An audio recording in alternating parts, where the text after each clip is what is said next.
الحمد لله وكفى وسلام على عباده الذين اصطفى أعوذ بالله من الشيطان الرجيم بسم الله الرحمن الرحيم يا أيها الناس اعبدوا ربكم الذي خلقكم والذين من قبلكم لعلكم تتقون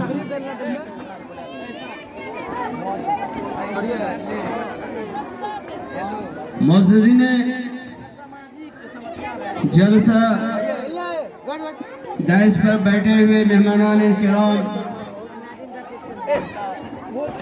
ہمارے چھوٹے بڑے بھائی بزرگ حضرات اور خواتین میں ہماری مائیں اور بہنیں، آپ لوگوں کو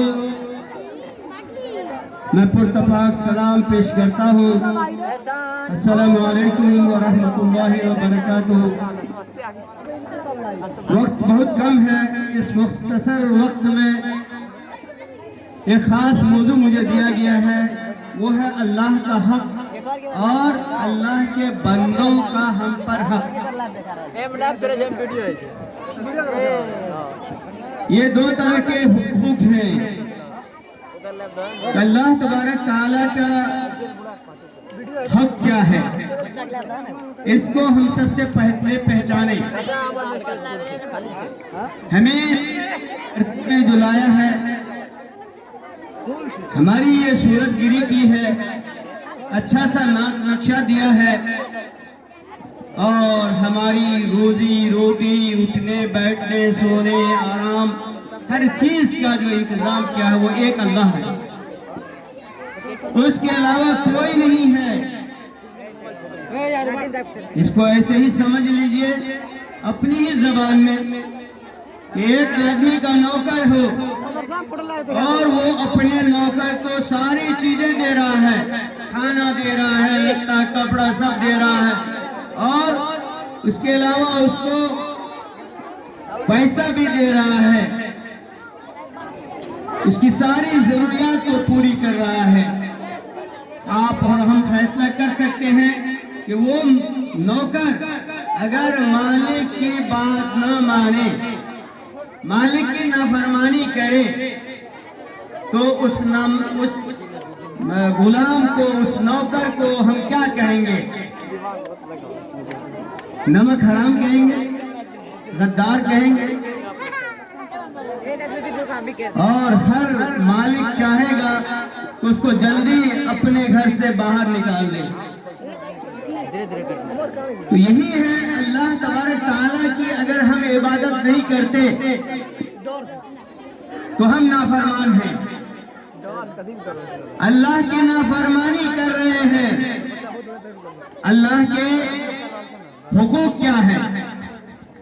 اللہ کا سب سے پہلا حق یہ ہے کہ آپ اور ہم اس کے ساتھ کسی کو شریک نہیں ٹھہرائیں گے۔ وہی اللہ ہے جو ہمیں صحت دیتا ہے، وہی اللہ ہے جو ہمیں روزی دیتا ہے، وہی اللہ ہے جو ہمیں موت دے گا، وہی اللہ ہے جو ہم کو زندگی دے رہا ہے۔ اسی کی وجہ سے آدمی بیمار پڑتا ہے، اسی کے حکم سے آدمی فاقہ کرتا ہے، اور اسی کے فیصلے سے آدمی کا جینا مرنا ہے۔ اگر آدمی اپنے بچے، خصوصاً مائیں جو ہے اپنے بچوں پر بہت مہربان ہوتی ہے، ذرا سا اس کو کوئی تکلیف ہو گئی، بیماری ہو گئی، تھوڑا سا بخار آ گیا، تو دوا دارو کی طرف جو ہے پہلے نہیں جا کر کے، پہلے کسی جھاڑنے والے کو، کسی پھونکنے والے کو، کسی اوجھا کو، کسی دھامی کو جو اللہ تعالیٰ بلا کر کے، یہ حرام ہے، یہ شرک ہے۔ جادو ٹونا، یہ جھاڑ پھونک، یہ جو غلط لوگ ہیں جسے اوجھا دھامی کہتے ہیں، میں چیلنج کرتا ہوں ان اوجھا دھامیوں سے کہ اس کے پاس کوئی علم نہیں ہے سوائے شیطانی علم کے۔ ہم مسلمان ہیں، ہم مسلمان جتنے بھی ہیں، ہماری ماں اور بہنیں، ہمارے بھائی اور بزرگ جتنے بھی حضرات ہیں، ان کے سینے میں قرآن مجید ہونا چاہیے۔ اگر آپ کے سینے میں قرآن مجید ہے تو تو آپ اپنے بچوں کو دم کر سکتی ہیں. آپ اپنے بچوں پر قل اعوذ برب الفلق قل اعوذ برب الناس اس کو بار بار آپ پڑھ کر کے اپنے بچے کو دم کیجئے. آپ کا بچہ صحیح سالم ہو جائے گا. اس کے علاوہ آپ ڈاکٹر سے جو ماہر ڈاکٹر ہیں ان سے آپ رابطہ کیجئے, ان کے لیے دوائی دیں. لیکن کسی در پہ نہیں جائیے, کسی اوجھا کے پاس نہیں جائیے, کسی دھامی کے پاس نہیں جائیے. اللہ پر بھروسہ کیجئے. اگر اللہ نے اس بچے کی زندگی لکھی ہے تو دنیا کی کوئی طاقت اسے نہیں چھین سکتی ہے, اور اگر اللہ نے زندگی نہیں لکھی ہے اس بچے کی یا ہماری اور آپ کی کسی کی تو اسے کوئی نہیں بچا سکتا. تو یہ اللہ کے ساتھ کسی کو شریک نہ ٹھہرائے. وہی ہمارا مالک ہے, اسی کے سامنے ہمارے یہ جو ہماری پیشانی ہے یہ جھکنا چاہیے. یعنی ہم کو نماز پڑھنی چاہیے. اللہ تعالیٰ کے اوپر ایمان لانے کے بعد جو سب سے پہلا مرحلہ آتا ہے وہ آتا ہے نماز پڑھنے کا.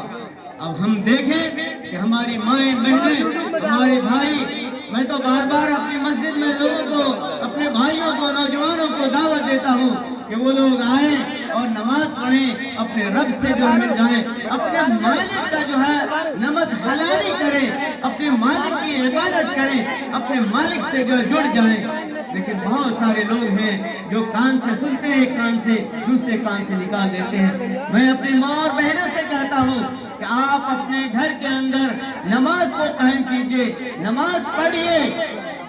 بہت ساری بیماریوں کا گھر کے اندر, بہت ساری جو ہے آفتوں کا اور بے برکتی کا تمام کا حل نماز ہے.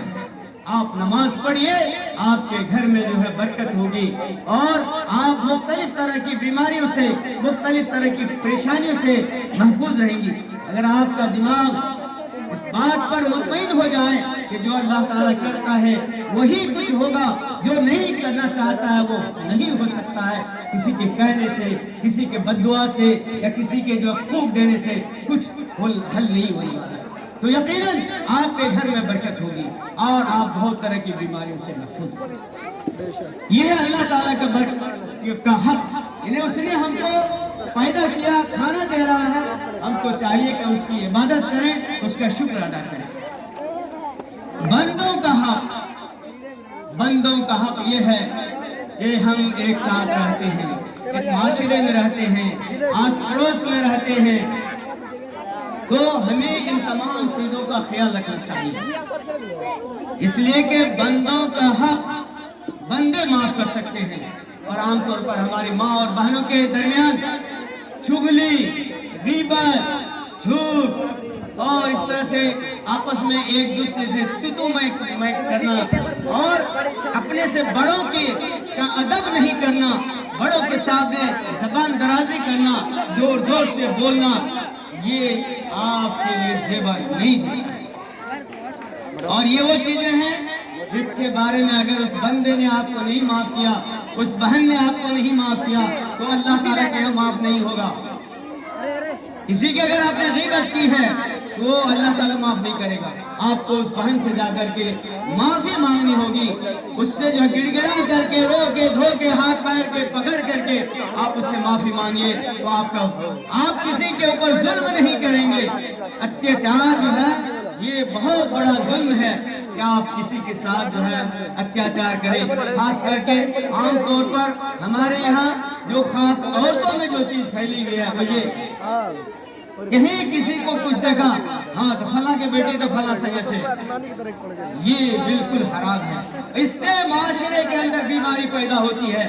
اور آج آپ دوسرے کے لیے کہہ رہے ہیں, کل وہ آپ کے لیے کہے گا, آپ کی بیٹی کے لیے کہے گا, آپ کے گھر کے لوگوں کے لیے کہے گا. آپ بتائیے ہماری عزت و آبرو کا کیا ہوگا؟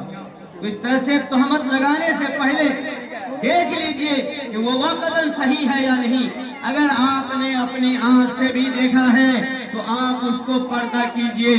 اس لیے کہ اگر آپ کے پاس 4 گواہ نہیں ہیں تو اللہ تعالیٰ کے نزدیک آپ جھوٹے ہیں, آپ اللہ کے یہاں جھوٹے ہیں. اور اس طرح کی بیماریاں پھیلانے میں ہماری ماں اور بہنوں کا زیادہ جو ہے رول ہوتا ہے. اور یہ حق ہے اس بندے کا کہ آپ اس کے ساتھ جو ہے حسن سلوک کا معاملہ کریں. کسی کے ساتھ فوراً جو ہے کسی سے بات کرتے ہوئے دیکھ لیں فوراً اس کے اوپر الزام نہ لگائیں جب تک کہ تحقیق نہ ہو جائے, آپ کے پاس گواہ نہ ہو جائے.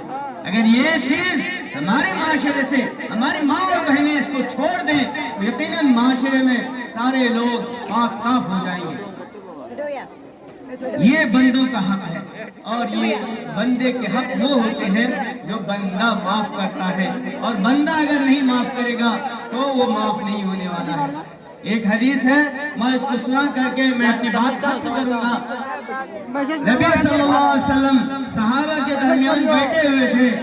آپ صلی اللہ علیہ وسلم نے صحابہ سے پوچھا مفلس کون ہے؟ مفلس کہتے ہیں پھکڑ, ہماری زبان میں اس کو کہتے ہیں پھکڑ, جس کے پاس پیسے نہ ہو, جس کے پاس دینار اور درہم یعنی روپیہ اور پیسہ نہ ہو, وہ پھکڑ آدمی ہوتا ہے, جس کو کوئی بھی نہیں چاہتا. کہا کہ پھکڑ آدمی کون ہے؟ صحابہ نے کہا جو ہم اور آپ جانتے ہیں کہ جس کے پاس پیسے نہیں ہوں گے, درہم نہیں ہوں گے, دینار نہیں ہوں گے, وہی آدمی تو پھکڑ ہے. آپ سسم کہ نہیں, وہ آدمی نہیں.